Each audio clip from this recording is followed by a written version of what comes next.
Well,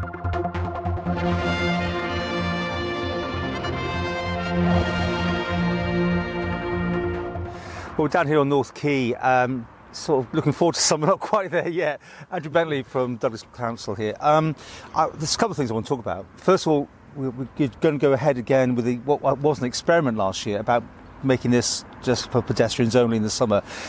It's controversial. I mean, obviously you had the feedback. What lessons have you learned? Because is it happening again? Well, the first one, the experiment, actually happened 2 years ago, but it happened very late in the season. Right. So last year we got it earlier. It was started in mid-June, but this year we're going for it before Easter, just so it's ready for everything to be settled down, ready for, well, the better weather. Because let's face it, May and June are the best months that we have here. It isn't a pleasing thing for everyone here, because if you've got a business, people can't park and that sort of thing. What have you done about listening to people like that? Well, the businesses here are generally most busy in the evening, which is the time we're closing it. But this year we're going to be closing it slightly earlier at 4:30 rather than 5:30 like we did last year, which gives the businesses, it's the feedback from the businesses that it gives them a chance to set up when they're slightly quieter before people come in after work. So that's the big change that we're making this year. So the main consensus from people who have businesses here is they like the idea, do they? The numbers say they trade up. That's the feedback that we've had. So the businesses that are trading here in the evening say it is better for them. There's always been this potential here. I don't know if it's ever quite been met. I mean, summer's night on a Friday, this was the place to be. Well, this is the thing. I mean, the naysayers say, came down on a Tuesday night, there was nobody here. Well, there's not going to be a lot of people anywhere on a Tuesday night. But I've been down here on a weekend night and it's been absolutely packed. And I think it's facilitating that so that when there is a good bit of weather, when there is an event on, it's great and it's ready to go. The interesting one we're going to experiment with this year is TT Week. So for TT Week and the weekend either side, the closure will start at 11:30, so it'll be open for lunchtime, well, it'll be closed for lunchtime and all afternoon. Right. So let's see what really happens then, but that's when the crowds are at their biggest, and anything we can do to make TT better, we'll do it. Of course, there's still a bit of a disruption down the bottom there, and by what was a nuisance area. I know it's now open, but it seems like this could go on for a long time. This was our big worry. We didn't think we were going to be able to close it, because if that was closed, then we need this for access to Ridgeway Street and, of course, the houses behind. But no, the DOI arranged for the hoardings there to be moved back so that the cars can get round. So, yes, what's happening there, we don't know.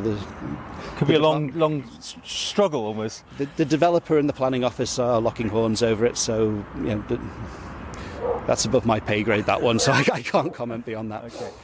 Something else while I've got you here is about the carnivals returning. Yeah. I've been in it myself and it's had great fun, but I still think there's a lot of people who think that is this something that just belongs to another era? You know, and it's £20,000 I think you're putting into it, isn't it?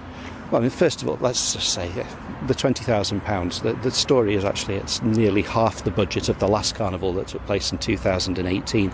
And the committee that debated this made sure that we tried to reduce the scope of it, because the last one actually went from the Old White City all the way down to the Villa. Yeah. That was very consuming of resources.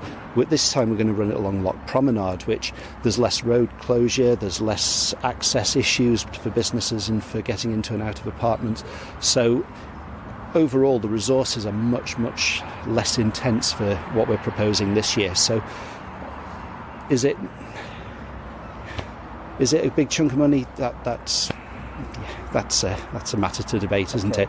But why do you bring it back? I mean, you did the research into it, and it doesn't bring any economic benefit, I think it said in the press release, isn't it? What it said about the economic benefit was which budget it came from. We have the town centre management budget. The town centre management people do the events such as the Tower of Refuge walk. Yeah. I think the Christmas light switch on is within that budget.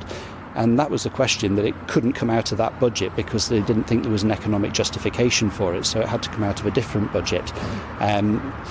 So, yeah, the carnival, what's it going to be? We don't really want to have a rewind to the 1970s. You can't. That was a different era, a different time, a different island, a different economy. Hopefully we can have something that's much more reflective of the island's current makeup, that we have people here from all over the world. They have their own carnival traditions. It would be brilliant if we had more input from many of the island's new residents.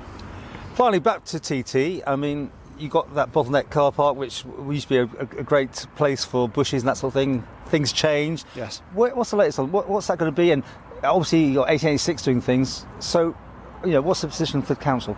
It was put out to tender. They did get a response.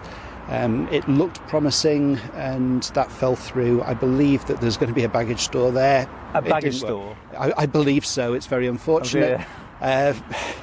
We tried the tender. When we debated it, I was on that committee that looked at it, and we were very keen to say, what can we do to change the centre of gravity to bring things more towards the town centre again? We did sort of create the village at the Villa Marina, which kind of sort of had a gravitational pull like the Death Star for the rest of the town, and other parts of the town were very quiet at what should be the busiest time of the year, so it was trying to sort of create a counterweight there. But we tried, and the tender didn't work. But 1886 are going to have their stage in the Villiers Looks pretty Square, exciting, doesn't it, what they're doing? Yeah, good luck to them, and let's hope it's brilliant, because that will achieve the same thing. And then people drift along here, and hopefully, Fingers crossed, all have been sunbathing here all year, because apparently we're going to have great weather this summer. You know that already? Yes.